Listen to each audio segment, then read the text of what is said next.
I'm talking today about intimacy and aloneness and stillness and how it can strike terror into us. And I'm speaking to you from a place of knowing this terror, knowing this fear in my bones. You know, I was always the party girl who was totally in my comfort zone, in crowds, in groups, life of the party, extrovert. But when the crowds parted and I was left alone or in the company of just one other, my heart started to race. I was terrified by intimacy. I hated the conversations that started, "We need to talk." I was not interested in going deeper. It was too scary. I didn't want to know. I distracted and avoided and kept moving. And, didn't have a boyfriend for years and years and years and years. Even with my best friends, I didn't really want to be alone. I'd rather be in a group. So here I am putting myself forward as an intimacy coach. This is the last thing I could have possibly imagined for myself. But I think I have come to know myself, to appreciate myself. And I know the fear, I know the terror. And I'm here to give you a 3-step plan to approach this terror with. And I want you to know as well that your fear of intimacy is pointing you to where you need to heal. I got to the point many years ago where my whole body was just screaming at me. I had no choice. I had to tune in. I had to get to know myself. It was the only way out of the pain.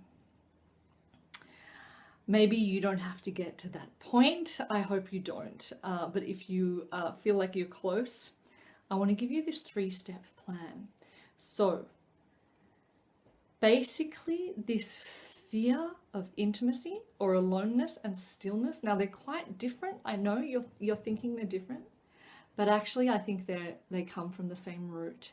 And I feel like this is what's blocking us. Like 9 times out of 10 in my clinic, it comes back to this. It is a fear of really knowing yourself. A fear that you might not actually like yourself, or you might not be lovable, worthy enough. And so you just don't get intimate. You don't tune in. You don't even ask the question.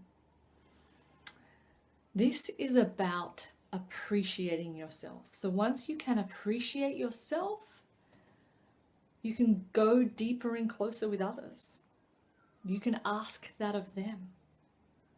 Ask them to see your beauty, your magnificence, your worthiness. So the 3 steps are, number 1, acknowledge that this is your fear speaking. This is fear. It's just trying to keep you safe. Okay? So instead of running and pandering to it and getting busy, take a deep breath. Okay, this is fear. All right. Step 2, it's okay to be afraid. So, okay, I'm feeling afraid right now. That's okay. It's okay to be afraid. I can be with fear. I can do this. I can sit with my fear and support myself in it. Fear is a perfectly normal, natural human thing. And it's interesting that I'm afraid in this situation. I wonder why. You can analyze it if you need to, otherwise just sit. You don't need to solve. And step 3 is for you to be the champion of your own heart. Okay, what I mean is you are looking out there for Prince Charming or husband or someone to be the piece of puzzle that's missing and to be a champion, a knight in shining armor for you. But it is you who needs to do this job. You need to support yourself and love yourself and stand by your heart like no other. Stop traffic. Throw the coat over the puddle. No mountain too high for your own heart, okay? You get my drift? So this fear, you can do this. There is no emotion too big that you are going to run away from your heart. Distract yourself. Pander to your fears. No, stay with it. Stay. Stay with your fear. Stay with your heart. Be your own champion. Be intimate with yourself.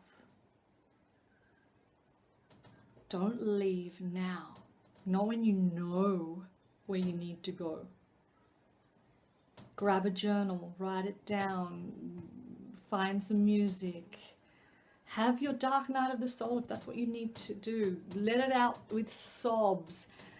Have a night on the bathroom floor. Whatever it is that you need to do, do it. Be that for your heart. Get support if you need to. Okay. So the big picture on this one is this is about you appreciating yourself. Intimacy is about appreciating yourself.